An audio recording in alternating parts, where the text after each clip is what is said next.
야빈 전투로부터 대략 1만 년 전 인간 우월주의를 주장하는 종교 비오데아가 은하공화국에 스며들었습니다. 비오데아는 비인간 종족이 은하계에 혼란을 가져온다고 여겼고 여신의 이름으로 은하계를 정화하는 성전을 일으켰습니다. 제다이 기사단은 공화국과 결별하고서 오서스 행성에 틀어박혔고 일부는 자경단이 되어 비오데아의 광신도들과 싸웠습니다. 그러나 또 일부는 비오데아의 교리를 받아들였고 그렇게 끔찍한 눈부심의 기사단이 탄생했습니다. 이들은 여신의 뜻대로 성전에 앞장서서 비인간 종족을 학살했습니다. 끔찍한 눈부심의 기사단의 최고 지도자는 고위 샤먼이라고 불립니다. 끔찍한 눈부심의 기사단은 가른 행성에 거대한 컴퓨터를 만들고 로줌이라는 종족과 동맹을 맺었습니다. 또 생명력을 가질 수 있는 영혼 올가미를 개발했습니다. 그러다가 제다이 기사단이 비오데아와 싸워 승리했고 끔찍한 눈부심의 기사단도 함께 몰락하게 됩니다. 최후의 생존자인 고위 샤먼 루르는 컴퓨터의 정신을 인코딩해 살아남았고 가짜 조난신으로 보내 제다이들을 유인한 후 영혼의 올가미로 생명력을 흡수하며 만년 동안 제다이에게 복수를 합니다. 이후 루르는 은하내전기에 루크 스카이워커를 유인하지만 제다이 기사단이 진즉에 몰락했다는 말을 듣고서는 삶의 목적을 상실해 탑을 파괴하며 자멸합니다. 제다이 코버넌트는 크린다 드레이가 창립한 비밀 열사로 시스 대전쟁 이후 제다이 기사단이 엑사르쿤의 타락을 막지 못한 것을 문제라고 보고 시스가 탄생하기 전에 싹을 잘라야 한다고 생각했습니다. 그러나 이들은 단순히 시스를 경계하는 것을 넘어서 증오에 사로잡혀 있었기 때문에 이단으로 규정되었습니다. 제다이 코버넌트는 드레이 가문이 소유한 기업인 드레이 트러스트를 통해 자금을 조달하고 또 은하계 각지에서 시스 유물을 수집했습니다. 만달로리안 전쟁 중 제다이 코버넌트는 타리스 행성에 주둔 중이었는데 이때 한 제다이가 붉은 옷을 입은 사람들에 대한 꿈을 꾸더니 뜬금없이 파다원들이 시스가 될 것이라고 멋대로 해석하고 학살극을 벌입니다. 파다원 학살 사건이 기사단에 알려지며 제다이 고등평의회는 코버넌트 소속 제다이들을 소환해 조사를 하게 됩니다. 코버넌트의 노력에도 불구하고 사실 이미 시스는 은하계의 일부를 장악한 채로 조용히 때를 기다리고 있었습니다. 이후 제다이 기사단에 숨어든 시스의 선동으로 인해 코버넌트는 같은 제다이들에게 공격당하며 해체됩니다. 이후 크린다 드레이의 아들 루시엔 드레이의 주도로 트루 코버넌트가 탄생했습니다. 야빈 전투로부터 3964년 전 만달로리안들이 전쟁을 일으키지만 제다이 평의회는 전쟁에 간섭하지 않겠다는 결정을 내립니다. 결국 제다이 기사 레반의 주도로 수복주의자가 결성되고 은하계를 돌아다니며 같은 뜻을 가진 동지들을 모았습니다. 제다이 코버넌트는 제다이가 이 전쟁에 참전하면 시스가 탄생할 것이라며 수복주의자들과 마찰을 빚기도 했습니다. 수복주의자들은 공화국 자비군단이라는 구호단체에 가입하고 참혹한 전쟁터로 향했습니다. 본래 레반치스트들은 구호 활동을 했지만 강력한 무력을 지닌 제다이들은 자연스럽게 전투까지 지휘하게 됩니다. 수복주의자들은 공화국군을 이끌며 최전방에서 용맹하게 싸웠고 결국 공화국이 승기를 잡게 됩니다. 이후 말라코르5에서 공화국과 만달로리안들은 최후의 결전을 치렀습니다. 레반이 절대자 만달로어와 결투를 벌일 동안 그 사이 미트라 슈릭이 질량 그림자 발생기를 작동시켜 만달로리안들의 함대를 괴멸시킵니다. 전쟁은 공화국의 승리로 끝났고 제다이 평의회는 수복주의자들을 소환하지만 그들은 어디론가 사라져버렸습니다. 오직 미트라 슈릭만이 복귀했지만 평의회의 명령을 어기고 대량살상 무기까지 사용했다는 이유로 기사단에서 추방됩니다. 그리고 몇 년 후 수복주의자들은 시스가 되어 돌아와 자신들이 지키고자 했던 공화국을 파멸로 몰아넣게 됩니다. 녹색 제다이라고도 불리는 코렐리안 제다이는 제다이 기사단과는 독립된 단체로 코렐리아 정부에만 충성하는 분파입니다. 과거 제다이 기사단에서 발생한 사소한 분열로 인해 코렐리아 출신 제다이들이 고향으로 돌아오며 탄생했습니다. 가족주의 성향이 강한 코렐리아 전통에 따라 이들은 결혼을 하고 자녀를 낳을 수 있었습니다. 코렐리안 제다이들은 고향 지역에서만 임무를 수행하고 코렐리아에 대한 충성심을 나타내는 녹색 예복을 입었습니다. 코렐리안 제다이들은 녹색 제다이 평의회라는 별도의 운영기구를 두었고 코로넷시티에 있는 녹색 제다이 엔클레이브를 거점으로 두고 활동했습니다. 또 이들은 마스터로 승급될 때 제다이 크레딧을 수여했습니다. 야빈 전투로부터 대략 3600년 전 시스 제국이 코렐리아를 침공하자 이들은 고향을 지키기 위해 싸웠습니다.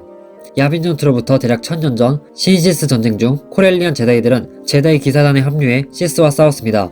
그러나 공화국의 부패한 정치에 염증을 느끼고 다시 코렐리아로 돌아와 몇 세기 동안 외부와 단절되어 살아갔습니다. 클론 전쟁기에 코렐리안 제다이들은 다시 제다이 기사단에 적극적으로 협력했지만 제다이 대숙청으로 인해 전멸당했습니다. 살아남은 극소수의 코렐리안 제다이들은 자녀에게 전통을 물려주며 명맥을 이어가다가 40ABY에 코란 혼을 필두로 재설립됩니다. 코렐리안 제다이들은 루크의 신제다이 기사단과 긴밀히 협력했습니다. 티포 성기사는 광선검 외에도 블라스터와 같은 다른 무기를 사용하는 것이 허용된다고 믿는 분파입니다. 제다이 군주 티포는 시지스 전쟁기에 활동했던 사람이라 이런 급진적인 주장을 했는데요. 티포가 사망한 후 그의 가르침을 따르는 제다이들이 모여 티포 성기사가 탄생했습니다. 온갖 파괴적인 무기를 사용하는 탓에 제다이 기사단으로부터 잠재적인 다크 제다이 취급을 받으며 배척되었습니다. 그럼에도 불구하고 일부는 제다이 사원에 거주하며 기사단의 일원으로 활동했습니다. 티포 성기사들은 포스와 연결을 강화하기 위한 수단으로 전투에 참여할 때 감각을 차단하는 마스크 같은 여러 장치들을 착용했습니다. 그러나 이들도 대숙청을 피해가지는 못했고 결국 전멸되었습니다. 여기서 더 급진적인 견해를 가진 성기사들은 회색 성기사를 형성했습니다.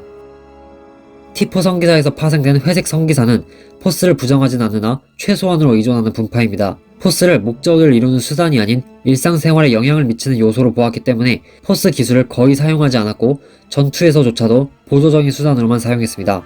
이들은 포스를 사용하지 않아서 생기는 전투력의 부족을 다양한 재래식 무기와 군사 전술, 무술들을 사용함으로써 메꾸었습니다. 회색의 성기사들도 광선검을 쓰기는 썼는데 본인이 편한 무기를 사용해야 한다고 믿었기 때문에 거의 대부분 블라스터를 주로 사용했습니다. 이들은 블라스터도 얼마든지 수비적으로 사용될 수 있다고 주장했는데 사격수를 갈고 닦아서 상대가 쏜 볼트를 요격하고 상대의 무기만을 정확하게 저격했습니다. 이들은 군사 집단에 가까워 보였기 때문에 이걸 제다이라고 부르는 게 맞나 싶긴 한데 어쨌든 이들도 포스의 밝은 면을 추종하고 제다이 강령을 따랐습니다. 그러나 대부분의 제다이들은 회색 성기사의 철학을 무의미할 뿐만 아니라 이단적이라고 생각했습니다. 제다이들은 포스와 생명체는 독립적으로 존재할 수 없고 또 포스를 사용함으로써 포스의 의지와 교감하는 것이라 생각했기 때문입니다. 대숙청 이후 극소수의 회색 성기사들은 은하 제국기에도 살아남아 활동했지만 그 이후는 알려진 바가 없습니다. 강철 기사단은 제다이 마스터 아키노스에 의해 창설된 분파로 드로이드 몸을 얻은 샤드 종족들로 구성되어 있었습니다. 샤드 종족은 겉보기에는 그냥 광물처럼 생겼지만 포스에 감염하는 지성체입니다. 이들은 아르카니아 혁명 때 메이스 윈드와 함께 반란군과 싸웠습니다. 그러나 제다이 기사단은 무기물 결정체들에게 포스를 가르쳤다는 것에 경악을 금치 못했습니다. 왜냐하면 포스 감흥자라는 것은 미디클로리언이라는 미생물을 통해 포스와 연결될 수 있는 것이기 때문입니다. 제다이 기사단은 강철 기사들이 포스에 대해서 온전히 이해하지 못할 것이라고 생각했습니다. 아키노스는 파문되었고 수많은 강철 기사들은 그를 따라 드윈 행성에 은둔했습니다. 30년이 지난 후 클론 전쟁이 터지자 강철 기사단은 공화국을 지키기 위해 싸웠습니다. 제다이 기사단은 이를 탐탁지 않게 여겼지만 최고 수상인 팔퍼틴은 아키노스에게 대원수의 계급을 부여했습니다. 대숙청 시기에 강철 기사단은 다시 드윈 행성에 은둔해 살아남을 수 있었습니다. 이후 이들은 루크의 신제다이 기사단에 합류하고 유우잠봉에 맞서 최전선에서 싸웠습니다.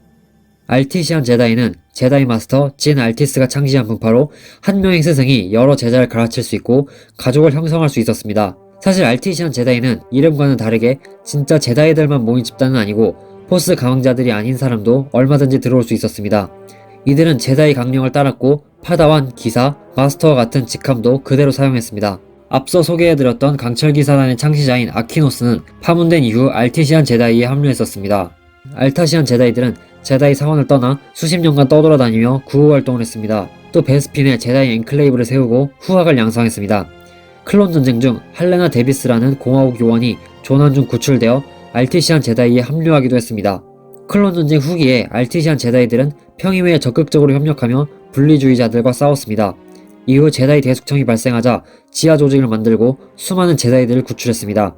포텐튬은 132BBY의 제다이 마스터 레오르할이 창시한 분파로 이들은 포스의 밝은 면과 포스 그 자체를 동일시했고 흔히 포스의 어두운 면이라고 불리는 것은 사실 인간의 악일 뿐이라고 여겼습니다. 그래서 포스 라이트닝, 포스 초크와 같은 흔히 어두운 면의 것이라고 여겨지는 기술도 가리지 않고 사용했고 포스의 잠재력을 최대한 자유롭게 연구했습니다. 이들은 근본적으로 포스의 어두운 면이라는 것은 존재하지 않는다고 여겼기 때문에 제다이가 악과 싸울 필요가 없다고 주장했습니다. 포텐튬은 제다이 기사단 내에서 다크 제대로 취급되지는 않았지만 잘못된 길로 빠진 이단으로 간주되었고 심지어 일부는 제다이의 철학을 왜곡시키려는 시스의 계략이라고까지 여겼습니다. 그랜드마스터 요다와 평의회는 포스를 한계까지 시험하는 것은 필히 어두운 면으로 이어질 것이라고 말했습니다. 또 제다이의 역할에 대한 의견 차이로 포텐튬은 추방되었고 종종 제다이 기사단과 충돌했습니다. 그로부터 200년이 지난 후에도 포텐튬의 철학을 따르는 사람들은 잘못된 길을 가는 이단으로 취급되었습니다.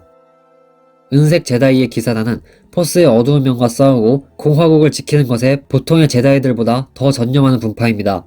군사적인 면이 강했지만 철학자나 이론가들도 여러 포함되어 있었습니다. 이들은 아래로 향하는 초승달 밑에 광선검 한 쌍이 교차되어 있는 문양을 사용했습니다. 은색 제다이들은 밝은 면에 화신을 만들려고 했고 밝은 면에 살아있는 상징, 정의의 빛나는 등불이 탄생할 것이라 생각했습니다. 그러나 실험은 실패했고 포스를 먹는 포스 흡혈귀가 탄생했습니다. 은색 제다이들은 포스 흡혈귀를 잡기 위해 고군분투했고 결국 큰 희생 끝에 흡혈귀를 봉인하는 데 성공합니다. 은색 제다이들의 최후는 명확히 알려져 있지 않습니다. 누군가는 대숙청에 희생되었다고 말하고 또 누군가는 은하계 어딘가에 살아있다고 말합니다.